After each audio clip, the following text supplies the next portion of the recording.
Hello everyone. Welcome to another episode of Bible Q&A. Today we're discussing, should you be pressured to accept Jesus' message?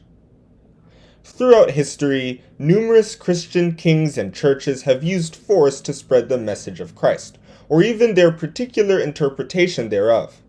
Some examples are the Crusades, the Spanish Inquisition, the persecution of the Huguenots, or European colonialism, the latter of which continues to negatively impact indigenous communities today.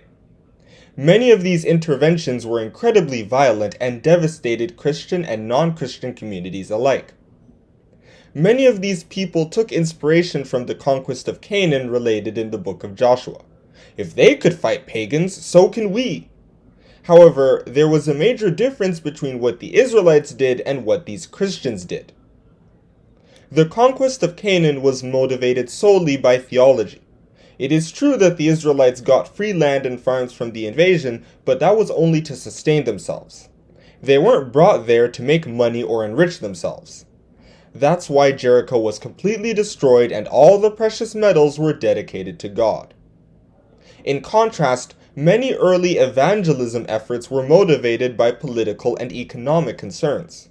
For example, the Spanish Inquisition helped the Catholic monarchs of Spain maintain political power, especially since Muslims had ruled Spain for centuries and were only then being driven out. Also, residential schools were an evolution of Catholic and Anglican missionary schools, but they started to be used as a tool to erase First Nations and Inuit culture in North America, or outright get rid of them. The fewer indigenous people there were, the more land was open to commercial development. Secondly, forcefully converting people to Christianity doesn't work. It is God who brings people to the faith. Like Lydia in Acts chapter 16 verse 14, certain people in Troas in 2 Corinthians chapter 2 verse 12, and many individuals in Ephesus in 1 Corinthians chapter 16 verses 8 to 9. In fact, it was God who decided that Gentiles could join his flock in the first place, according to Acts chapter 11 verse 18. Without God's invitation, a person's worship is useless.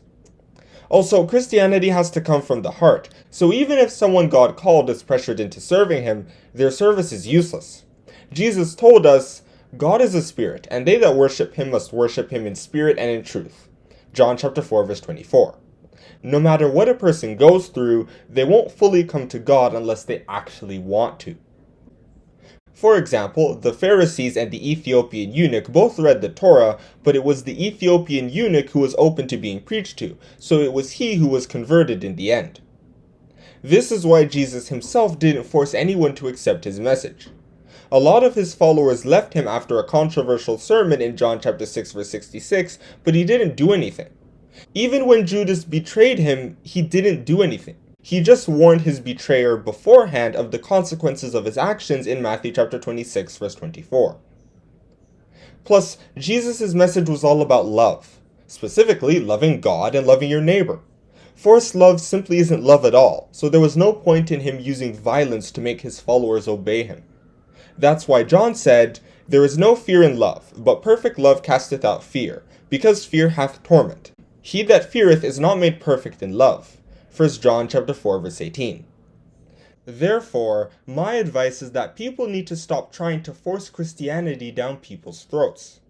So many countries and even US states persecute people who don't follow Christian doctrines in a futile attempt to get them to accept Jesus' teachings.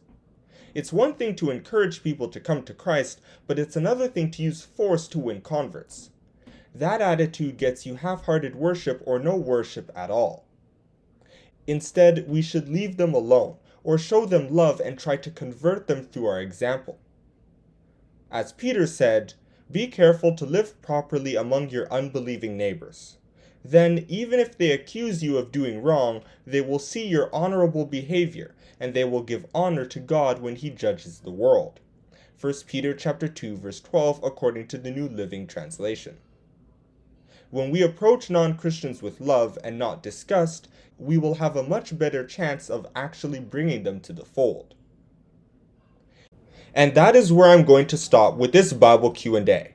Should you be pressured to accept Jesus' message? No, because the person pressuring you is doing it for political and economic reasons, not religious ones, and because you can't serve God unless you actually want to. Thank you for listening. Don't forget to like and subscribe.